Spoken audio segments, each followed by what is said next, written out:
भगवान राम ने सीता जी को बताया बुढ़ापे में पति पत्नी को दो चीज़ें सुख देती हैं। दोस्तों, भगवान श्री राम जी ने माता सीता जी के माध्यम से कल्याणकारी कथा समस्त मनुष्य जाति को सुनाया। भगवान श्री राम कहते हैं बुढ़ापे में पति पत्नी को यह दो चीज़ें सुखी जीवन देती हैं। जय श्री राम। दोस्तों, भगवान श्री राम ने माता सीता जी के माध्यम से इस पर जानकारी मनुष्य जाति को दी है।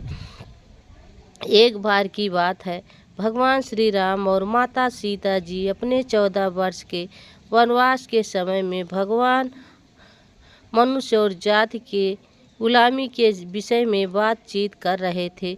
तो बातचीत करते करते माता सीता ने भगवान श्री राम जी से कहा, मेरे मन में एक प्रश्न है जिसका उत्तर जानना चाहती हूँ।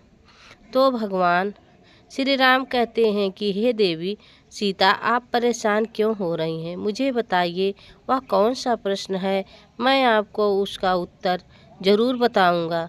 तो माता सीता जी कहती हैं, प्रभु श्री राम, प्रश्न यह है कि बुढ़ापे में पति पत्नी को कौन सी चीज़ सुख देती है? तो भगवान श्री राम कहते हैं, हे देवी सीता, आपने समस्त मनुष्य जात के लिए बहुत ही कल्याणकारी प्रश्न पूछा है। आपका यह प्रश्न समस्त मनुष्य जात के लिए बहुत ही कल्याणकारी है। आपके इस प्रश्न के उत्तर को सुनने मात्र से समस्त मनुष्य जाति का कल्याण हो जाएगा। हे देवी सीता, मैं आपको बताता हूँ कि बुढ़ापे में पति पत्नी को कौन सी दो चीज़ हैं जो सुख देती हैं। इस विषय में पति पत्नी के संबंध में बहुत ही कल्याणकारी बातें हैं। यह दो बातें ज़्यादातर हर किसी को पता नहीं होती है, ना ही किसी ने आपने सुना होगा। भगवान श्री राम कहते हैं, हे देवी सीता, मुख्य रूप से मनुष्य के जीवन में 3 अवस्थाएं होती हैं। पहले बचपन, दूसरा जवानी, तीसरा बुढ़ापा। कहावत है, जवानी को देखकर बैठी भावें हैं, बुढ़ापा और मौत बंदे सभी को आवे हैं। अर्थात बुढ़ापा और मौत अटल सत्य है। सभी पर बुढ़ापा भी आएगा और सभी को मौत भी होना सुनिश्चित है। यह अटल सत्य है, इसको कोई झुठला नहीं सकता। लेकिन हे देवी सीता, बुढ़ापा भी सबको नसीब नहीं होता है, बड़े भाग्यशाली लोगों को ही मिलता है। और जो बुढ़ापे में भी सुख शांति से रहते हैं वह लोग बड़े भाग्यशाली होते हैं। बुढ़ापा एक ऐसी अवस्था है जिसमें बहुत सारे परिवर्तन होते हैं। कुछ लोग पहले से व्यवस्था बनाकर जीते हैं, उन्हें बुढ़ापे में कोई दुख नहीं होता। और जो लोग व्यवस्था नहीं बनाते हैं उन्हें जीवन में इस पड़ाव पर बहुत ही दिक्कतों का सामना करना पड़ता है। भगवान श्री राम कहते हैं, हे देवी सीता, मैं आपको बुढ़ापे में सुख रहने से मूल मंत्र एक कल्याणकारी कथा के माध्यम से बताता हूँ कि कौन सी 2 चीज़ छोड़कर और 3 चीज़ अपनाकर अपना बुढ़ापे में सुख शांति से रहेंगे।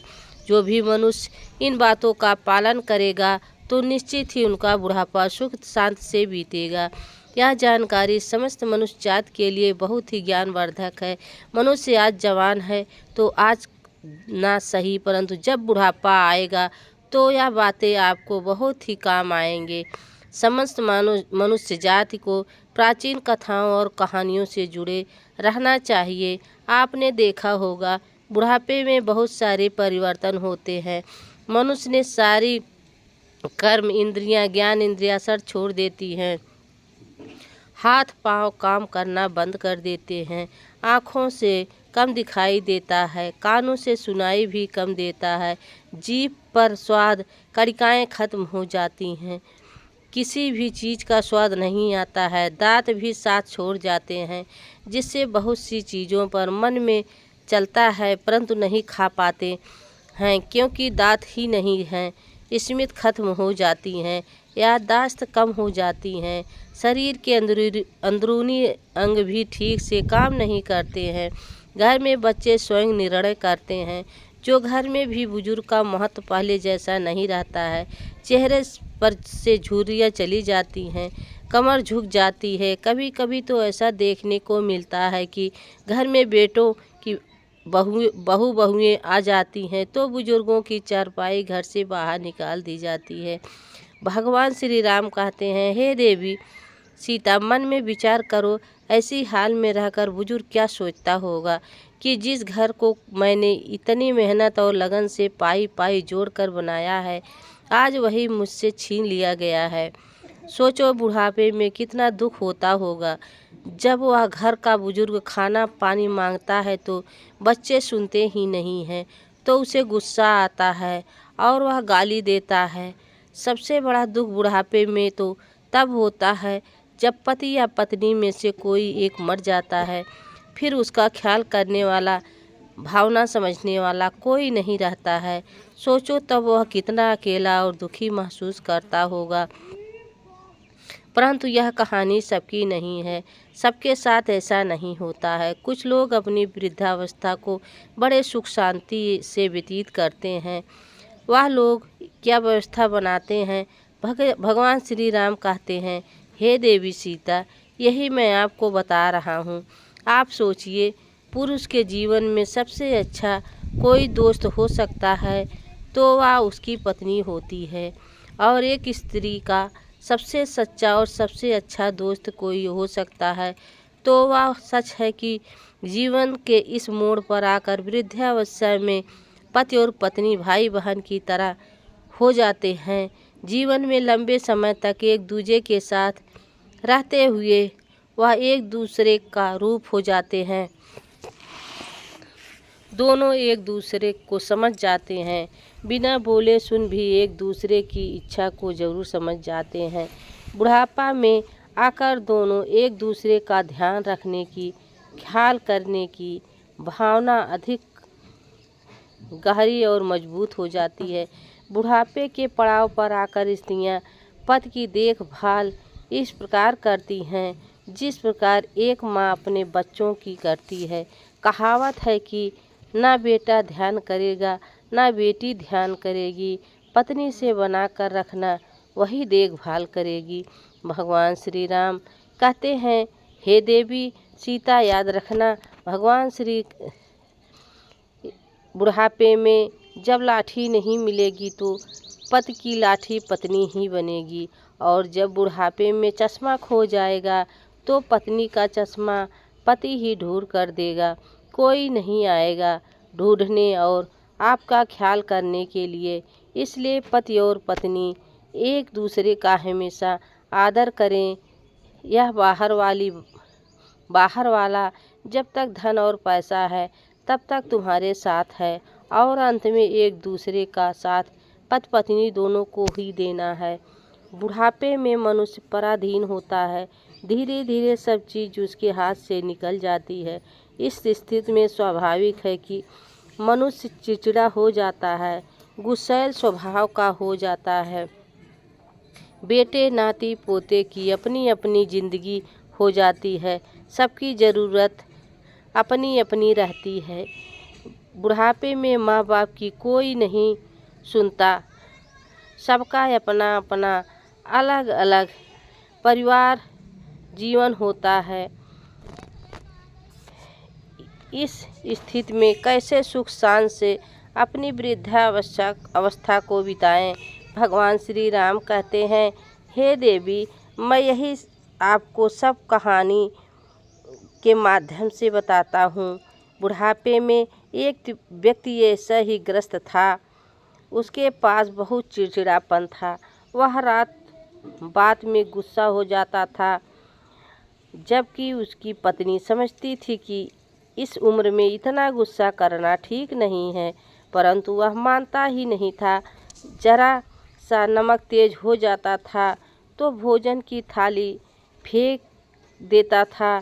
कभी मिर्च ज़्यादा हो जाती थी तो खाने की थाली फेंक देता था। बहुत गुस्सा उसके अंदर था। इस व्यवहार से उसका पूरा परिवार परेशान था। पूरे घर में क्लेश रोज बना हुआ था। घर के सभी लोग सत्संगी थे। हफ्ते में एक दिन महात्मा जी के सत्संग में जाते थे तो एक दिन एक व्यक्ति बोला कि इनको भी ले जाया करो। सत्संग में हो सकता है कि सत्संग सुनकर इनका व्यवहार बदल जाए। तो घर वालों ने बोला ठीक है। घर वालों को बात समझ में आ गई तो बोले चलो इनको भी गुरु के पास ले चलते हैं। उनको दुख बताएंगे तो शायद कुछ हल निकल जाएगा।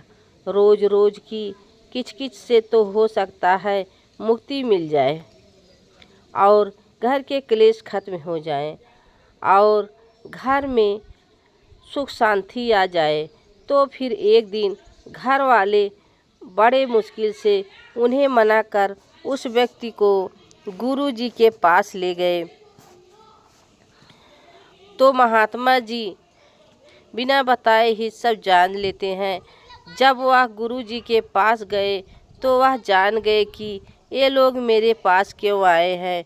तो गुरु जी देखते ही समझ गए कि उनके घर में क्लेश है, इसलिए घर में सुख शांति की तलाश में यह मेरे पास आए हैं।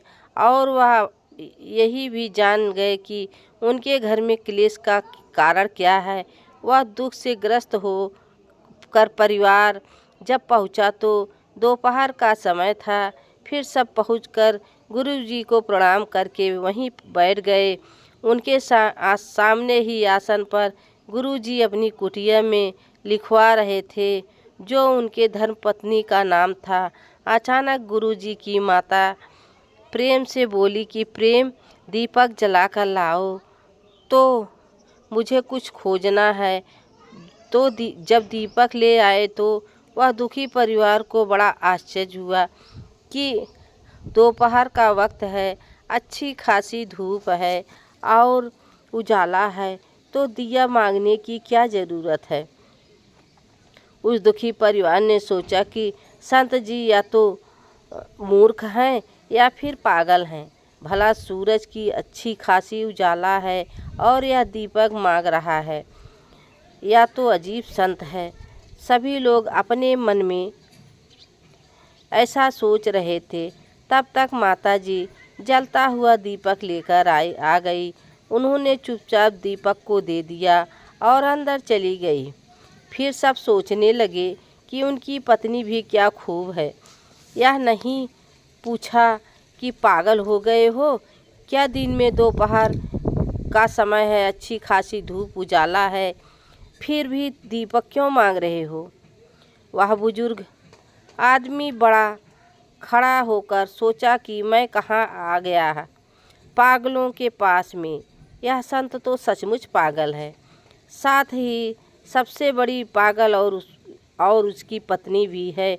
यह पागल मेरे घर में सुख शांति लाएगा, यह मेरे घर के क्लेश को ख़त्म करेंगे, यह मेरे बुढ़ापे को सुखी करेंगे। उसके मन में सवाल ही सवाल बार बार उठते जा रहे थे, परंतु उसने कुछ बोला नहीं, अपने गुस्से में बैठा रहा। तो गुरुजी उसके मन की बात जान गए कि यह गुस्से से फड़फड़ा रहा है और हमको पागल समझ रहा है। उन्होंने यह भी जान लिया कि गुस्सा इसको इसलिए आ रहा है कि एक भी सवाल क्यों नहीं पूछा। इस बेवकूफ़ी के लिए गुरुजी सब जान गए थे, परंतु बेपरवाह होकर दीपक की रोशनी में लिखते रहे। उस गुस्सैल बुजुर्ग व्यक्ति ने फुसफुसाते हुए अपने बच्चों से बोला कि यह क्या हमारे जीवन में सुख शांति देगा। हद हो गई, चलो यहाँ से। एक पल भी यहाँ नहीं रख सकता हूँ, यहाँ से जल्दी चलो, मुझे नहीं रुकना है, मुझे नहीं चाहिए ज्ञान। भगवान श्री राम कहते हैं, हे देवी सीता, तो फिर गुरु जी से सुन लिया था, बोलो क्या बात है। भगत जी कोई दिक्कत है। तो बूढ़ा आदमी बनावटी हंसते हुए बोला, नहीं नहीं गुरुजी, कोई दिक्कत नहीं है, आपके दर्शन करने आए थे तो हो गए, अब हम जाना चाहते हैं, आज्ञा दीजिए। तो पंडित जी बोले, अरे भाई, तुम हमारे पास आए हो, हमारे अतिथि हो, बिना आदर सत्कार के कैसे जाओगे। और उन्होंने माता जी को आवाज़ दिया, माँ, माँ जी तुरंत आई और हाथ जोड़कर खड़ी हो गई। तो गुरुजी बोले कि यह भक्त जी थोड़ा जल्दी में हैं, जाना चाहते हैं, जल्दी से 2 गिलास दूध लेकर आओ। तो दुखी परिवार ने मना किया, अरे नहीं गुरुजी, हम घर से भोजन करके आए हैं, दूध की कोई ज़रूरत नहीं है। परंतु गुरुजी बोले कि आप हमारी कुटिया में आए हैं, पहली बार बिना अतिथि सत्कार के कैसे जाओगे। तो बूढ़ा आदमी चुप हो गया। तो पत्नी बिना कुछ बोले, बिना कुछ पूछे अंदर गई और 2 गिलास दूध लेकर वापस आ गई। तो संत जी ने 1 गिलास दूध उस बूढ़े आदमी को दे दिया और 1 गिलास खुद ले लिया। बाकी लोग वहीं पर चुपचाप बैठे रहे। तो जैसे ही उस बूढ़े आदमी ने दूध को एक घूंट मारा तो दूध इतना नमकीन और कड़वा था कि उसकी उल्टी करने का मन हो गया। दूध में नमक ही नमक था, लग रहा था। उसका मन नहीं हुआ कि दूध को इस संत के सिर पर फेंक दूं। उसका तो रोज़ का यही स्वभाव था, कभी मिर्च ज़्यादा लग जाए तो खाना को थाली फेंक देता था, कभी नमक ज़्यादा हो जाता था तो भोजन के थाली को फेंक देता था। तो उसने गुरुजी को गुस्से से देखा। गुरुजी तो बड़े सहज भाव से दूध पी रहे थे, उनके चेहरे पर ऐसा कोई भाव नहीं था। बुजुर्ग आदमी अंदर से जल गया, पर बोला कुछ नहीं। परंतु वह मन ही मन बोल रहा था कि आज मेरा यह परिवार मुझे यहाँ ले आया है, पर यह महात्मा तो सचमुच कोई पागल आदमी है, हद हो गई। और गिलास वहीं पर रख दिया और गुरु जी से बोले, संत जी आप या आज्ञा दे, हम चलते हैं। तो कबीरदास जी बोले, शायद तुम कोई दुख लेकर आए थे, परंतु तुम अपने आने का कारण तो नहीं बताए। ऐसे क्यों जाओगे? कोई दिक्कत हो तो बताओ, शायद हम कोई हल निकाल पाएं। तो फिर बूढ़ा आदमी बोला, संत जी छोड़िए, आप क्या हल निकालेंगे? आए तो थे हम दुख ही लेकर, परंतु अब जा रहे हैं। हम सब देख लिए, तुम्हारे बस की बात नहीं है। गुरुजी ने कहा, अरे जब दुख लेकर आए थे तो बताने में क्या हर्ज है, बताओ तो दुख क्या है, हो सकता है कुछ समाधान निकल जाए। तो बूढ़ा आदमी बोला कि पूछते हो तो बता ही देता हूँ, मुझे लगता नहीं है कि तुम्हारे पास कोई हल होगा। दुख के बारे में मैं जब गुरुजी से बार बार पूछा तो उस बूढ़े आदमी ने बोला कि घर में कोई मेरी इज्जत नहीं करता, सब मुझे गलत कहते हैं। घर में बड़ी क्लेश और अशांति सी है। मुझे घर में शांति और समृद्धि चाहिए, इसलिए आपके पास आया था। परंतु आपकी मूर्खता देखकर मुझे पूरा विश्वास हो गया कि आपके पास मेरे दुख का कोई हल नहीं है। मेरे घर में शांति लाने के लिए आप कुछ भी नहीं कर पाओगे। तो गुरुजी मुस्कुराए और बोले, हम जानते हैं तुम्हारे घर में अशांति और क्लेश रहने का क्या कारण है, परंतु शायद अभी तक तुम समझ नहीं पाए हो।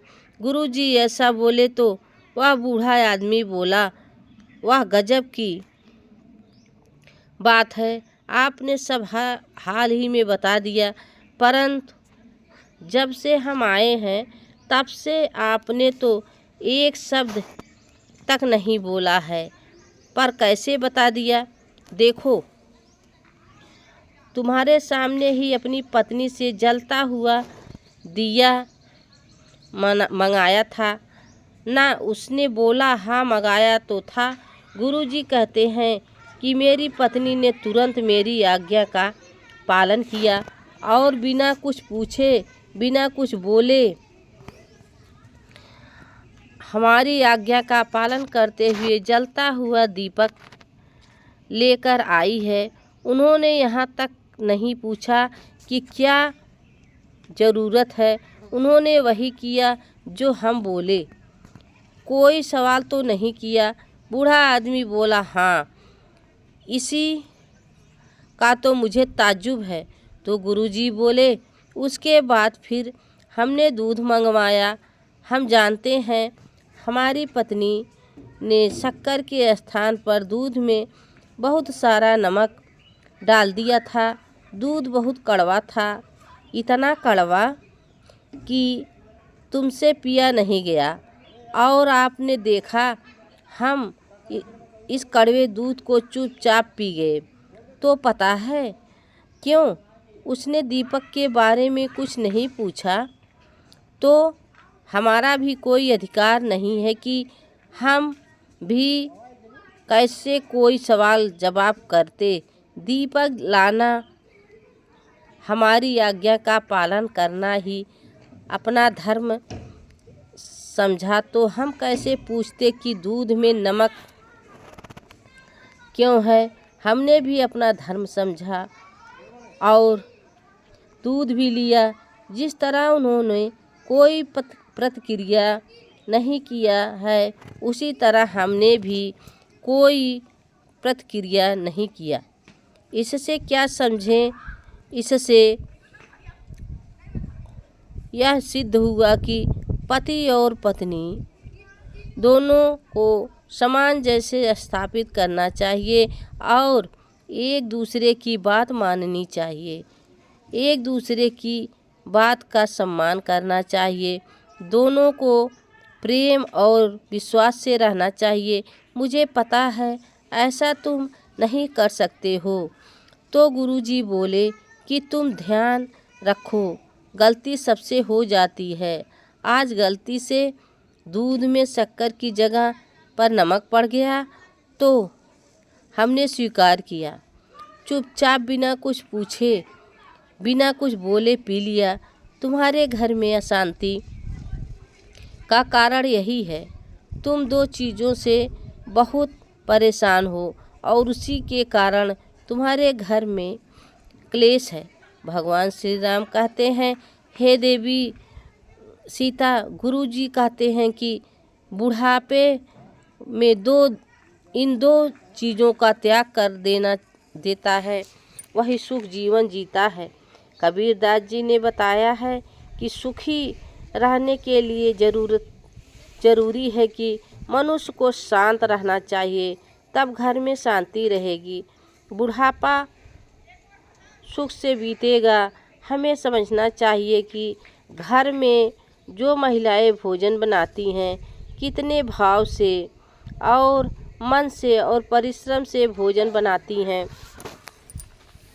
गर्मी ज़्यादा हो, जो भी परिस्थितियां हो, उस समय बड़े भाव से भोजन बनाती हैं और हमें खिलाती हैं। कहावत है कि राज रसोइयाँ पागड़ी कभी कभी बन जाए। कभी कभी गलती हो सकती है, हो सकता है कि नमक ज़्यादा हो जाए, मिर्च ज़्यादा हो जाए, तो क्या हमें उस भोजन को फेंक देना चाहिए? बिल्कुल नहीं। हमें यह समझना चाहिए कि जैसी स्त्री ने, पत्नी ने या तुम्हारी पुत्र वधू ने या बहू ने इतने मेहनत से भाव से भोजन बनाया है, तो हमारा काम है उसे स्वीकार करना। और धोखे से नमक मिर्ची ज़्यादा हो जाती है तो कोई बात नहीं, हमें उसकी प्रशंसा करते हुए भोजन ग्रहण करना चाहिए और उसे प्रेम शब्दों से समझना है, ना कि गले उससे गाली देकर उसके दिलों को ठेस पहुंचाना चाहिए।